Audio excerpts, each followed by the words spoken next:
There is no justifiable reason for an employee to steal from their employers, but it is a duty of the employer to put up ways to prevent such things from happening, and that's the reason for this video today. Hello, my name is Ayomikun Titiloye, and you're welcome to Small Business Junction, where I talk about how to start, grow, and manage the finances of your business. On this episode, I'll be talking about how to prevent employees from stealing from you. Let's go.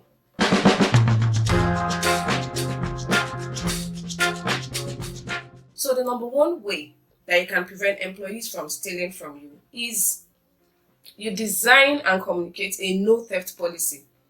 You can even have it written on one side of in your office or in your shop or in your business. No theft policy. Let it be there. Let it be boldly written. Like if I catch you, okay, let me use the right words. Like if there is any circumstance of theft in this organization, you'll be fired immediately and your guarantors will be held responsible. Something like that. Just make it clear that you are not going to tolerate any form of theft. In fact, there was one company that I went to recently, and this one was not even theft. It was offenses that different employees had committed, as in written boldly on the wall. Somebody was simply fired because he did not peel up ginger, and peel up the ginger before grating it. It could be as simple as that. In fact, merely as an employee and you're walking into the company and saying that, oh, somebody was fired because of this, it kind of puts you on your toes that, hey, I must not misbehave. So making your policy, your no theft policy clear, will tell your employees that, hello, you're coming in here, you cannot steal from me, because when I catch you, I'm going to hand you over to the police or probably bring charges against you. Another way to prevent your employee from stealing from you is to conduct surprise checks in your business. What do I mean? Surprise stock taking, surprise cash counts, surprise checking of sales records, surprise checking of even supplier files to know which files has been omitted and is being taken advantage of. On a normal day, let's say you go to you do your stock taking at the end of every month, or it is at the end of every week that you check the sales records. Just go there one day and do a surprise of all the things I've mentioned. Surprise cash counts. You do it 3-4 times. They know that, oh, madam or my oga can come anytime and check these things. So it actually puts them on their toes and prevents them from taking money from your business and covering up when you don't know it. So let's move on to number 3. The third way to prevent employees from stealing from you is to segregate duties. What do I mean? Ensure that the task that is performed by one person is not the same person that will complete that task. For example, now, recording sales and taking that same cash sales to bank. Let's say, okay, fine, you have only one employee. Yes, you have one staff. You don't have so many staff. Say, oh, you record, you be recording, you record sales, you be keeping the sales and be taking the cash sales, take it to the till box or like a safe. Do you understand? If you don't have that luxury of more than one employee, you have just one employee, ensure that even when they make sales, make sure that you are checking the sales for that day. If you are not around, ensure that they are doing a screenshot, sending it to you before you know the amount that they are taking to the bank.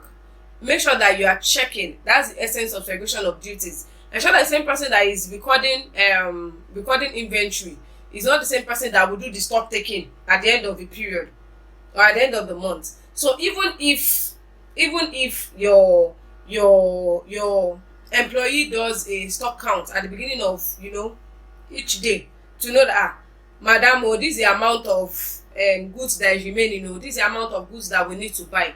Ensure that it's not the same person that will do stock taking at the end of the month to prevent you're trying to put a system of checks and balances. Somebody is doing something, another person is checking it, and that way you are preventing them from stealing from you. The number 4 way of preventing employees from stealing from you is don't ignore warning signs. If I'm going to write it in capital letters, don't ignore warning signs. Warning signs like a change in lifestyle. Somebody that dresses modestly to work on a normal day, and you suddenly see the person wearing your designer shoes, Gucci on Gucci. Of course, it doesn't mean you should accost that person and say, hey, why are you changing? Notice the trend and find out why such a change, just happened. And it's not for it's not just for those that are selling products. Even if you are offering services and you realize that your employees are, they're now dressing fancifully, you want to know the reason why. It doesn't mean their lifestyle is not going to improve. Of course, you're paying them salary, they're supposed to spend the money on themselves, but there are unusual changes in lifestyle that you should look out for. Somebody that is selling products, all those, you have a sales girl, who dresses modestly to work. All of a sudden, she's wearing Gucci on Gucci, head to toe, carrying designer handbag. You should find out what's happening. I hope it's not by money. Okay, that's by the way. Another way is another warning sign is unusual work hours. There are some employees that they don't want. In fact, you will never find them outside their duty posts and even if it's break time, they will not leave. They will not stand up. Especially those in charge of cash. When it's time for break time, they will not go. They will be the first person to resume and the last person to close. No break time, nothing. Is it that they love your job so much?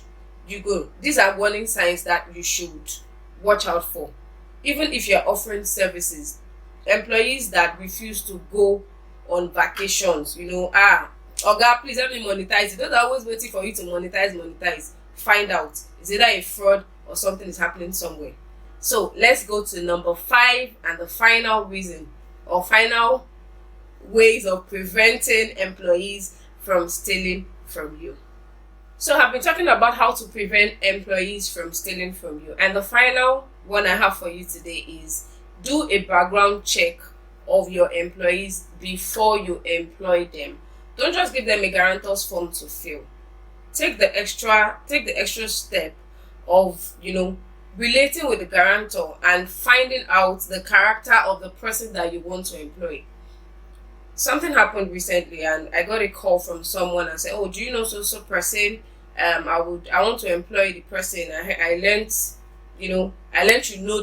found out that you know the person, and can I go ahead? I need to say something about the person. Of course, I can't lie. I have to find the person is. Of course, I will try to hide some things, but at least the basic things I know that relates to the work. Oh, the person is very hardworking. I had to, give a feedback or give my opinion of the character of the person, and the person has not gotten the job yet, but on the way. But something like that, make an effort to at least find out who are you employing. What is the relationship of the guarantor to the person?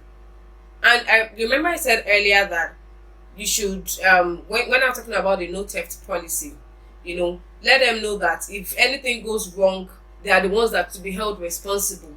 Once the guarantor hears that, this person is not a good person, or don't employ such a person, so it saves you a lot of headache, and prevents the employee from stealing from you later when you employ them. So we've come to the end of this episode on how to prevent employees from stealing from you. I hope you enjoyed watching it. Don't forget to leave a comment, like, subscribe if you haven't done so. See you next time. Bye.